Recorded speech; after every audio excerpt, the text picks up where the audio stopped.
токтотпойбуз. ЭТТНди жөнөкөйлөштүрөбүз. Двойной налоговое обложение болбош үчүн транспорт налогун алып салыш керек. Салык кызматынын башчысы Алмамбет Шыкмаматов 5 товарга гана ЭТТНди калтыруу керектигин айтып чыкты. Ал бюджет, экономикалык жана фискалдык саясат боюнча комитетинде ЭТТНди киргизүүдө терең анализ жасалбай калганын, бул анын жеке пикири экенин кошумчалады. Тиш чукуштан баштап нефтепродуктыга чейин товарлардын баардыгын карасак 13 000 экен. Тиш чукууч, эми ал тиш чукууч контрабанда болбойт да. Тиш чукуучту подделка кылбайт да. Ошондуктан ЭТТН бүгүнкү күндө мындай ойлонулбай, терең анализ кылбай кирип калган. А биз 5 сунуш кылабыз деп мен өзүм жеке пикирим бул. Бул нефтепродукты, спирт, табак, анан дары-дармек, мед изделия.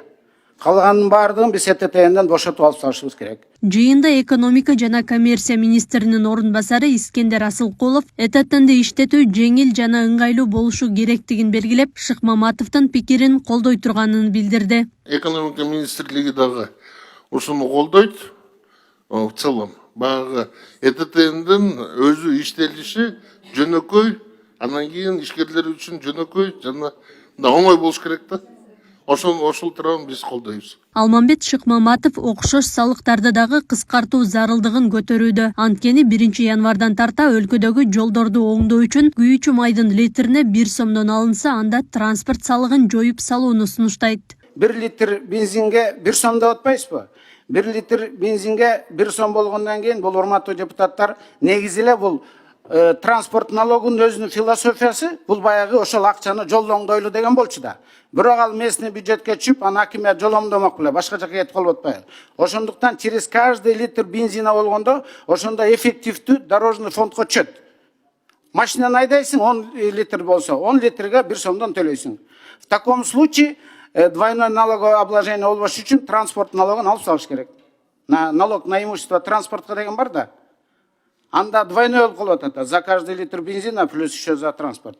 Ошондуктан менин бул урматтуу мындай депутаттар, бул менин жеке пикирим. Жыйында ЭТТН боюнча кызуу талкуу уланып, пикир келишпестиктер дагы болду. Министрлер кабинетинин төрагасынын орун басары Данияр Амангелдиев бул маселе дагы карала турганын кошумчалады. Относительно вопроса ЭТТН, это личное мнение Алмамбета Насырхановича.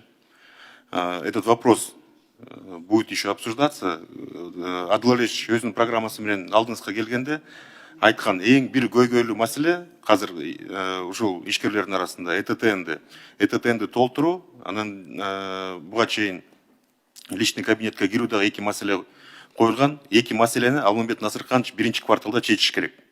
Биринчи бул личный кабинетке кирүүнү жөнөкөйлөштүрүү.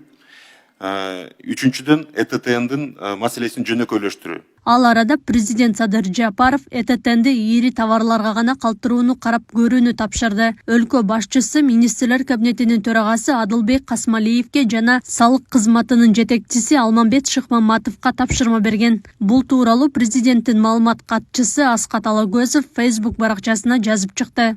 Мамлекет башчысында өлкө боюнча чоң кичи базардагы дүкөн күркөлөрдөгү соода менен алектенгендердин ишмердүүлүгүндө жаралган көйгөйлөр боюнча толук маалымат бар. Садыр Жапаров фискалдык саясатты элге кошумча жүк болбогудай, ошол учурда көмүскө экономиканын үлүшүн көбөйтпөй тургандай кылып иштеп чыгуунун максаттуулугун белгилеген.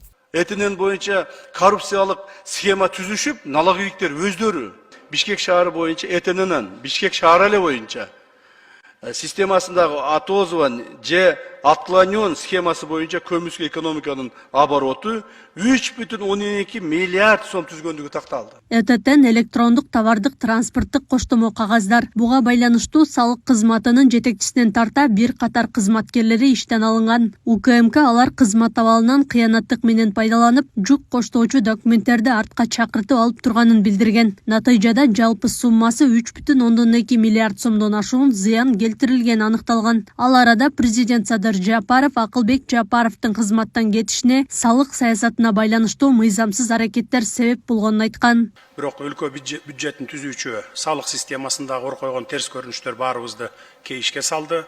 Маселен, акциз маркаларына байланышкан махинациялар ашкереленип жатат.